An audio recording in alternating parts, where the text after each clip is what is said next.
वाव facts में आपका स्वागत है। कुछ ही दिन पहले भारत के प्रधानमंत्री नरेंद्र मोदी ने सस्ती हवाई सेवा देने वाली एक योजना की घोषणा करते हुए कहा था कि इससे हवाई चप्पल पहनने वाला गरीब आदमी भी हवाई यात्रा कर सकेगा।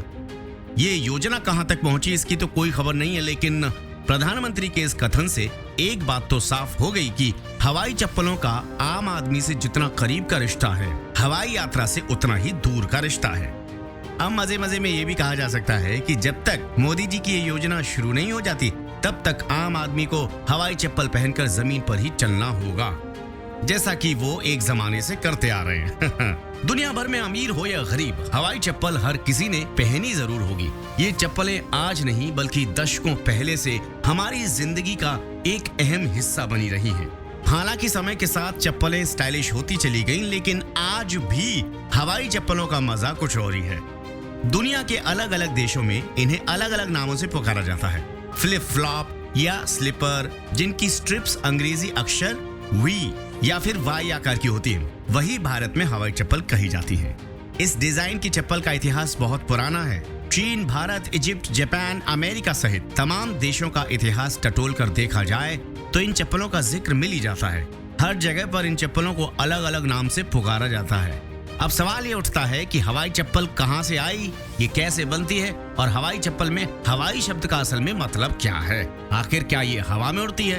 तो आज हम आपको हवाई चप्पल के बनने और इसके नाम की दिलचस्प कहानी बताने जा रहे हैं। इतिहासकारों की माने तो हवाई चप्पल को ये नाम अमेरिका के हवाई आइलैंड की वजह से मिला था।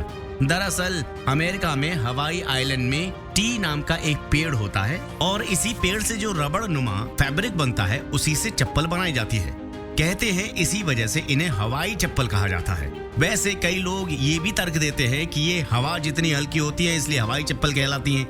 आपको हम ये भी बता दें कि ऐसा भी कहते हैं कि साल 1880 में खेत और कारखानों में काम करने के लिए जापान के ग्रामीण इलाकों से मजदूरों को अमेरिका के हवाई आइलैंड लाया गया था। उन्हीं के साथ चप्पलों का ये डिजाइन भी हवाई पहुंचा था और करीब 50 साल बाद साल 1932 में कोबलर एम्बलर स्कॉट ने हवाई में चप्पल बनाने के लिए इस्तेमाल किए जाने वाले रबर नुमा फैब्रिक को जापानीज डिजाइन में ढाला और हवाई चप्पलें अस्तित्व में आईं।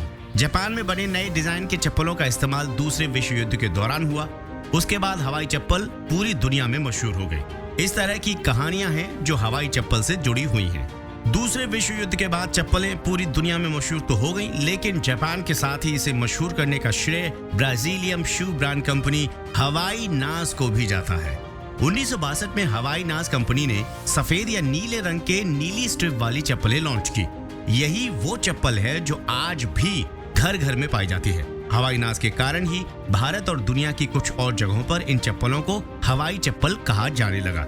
भारत में हवाई चप्पलों को घर घर पहुंचाने का काम बाटा ने किया, जो हवाई नाज से इसे करीब 10 साल पहले ही लॉन्च कर चुका था।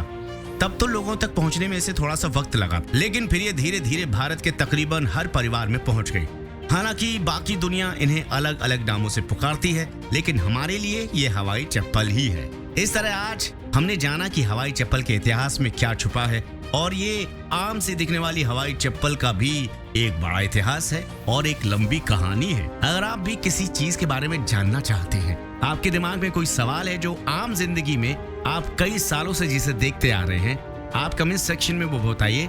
हम उसकी पूरी R&D करेंगे, उसकी सारी जानकारी निकालेंगे और आप तक पहुंचाएंगे। बस आपको करना ये है कि इस वीडियो को लाइक करना है और चैनल को सब्सक्राइब जरूर करना है। वाव फैक्ट्स में आज के लिए बस इतना ही। नमस्कार।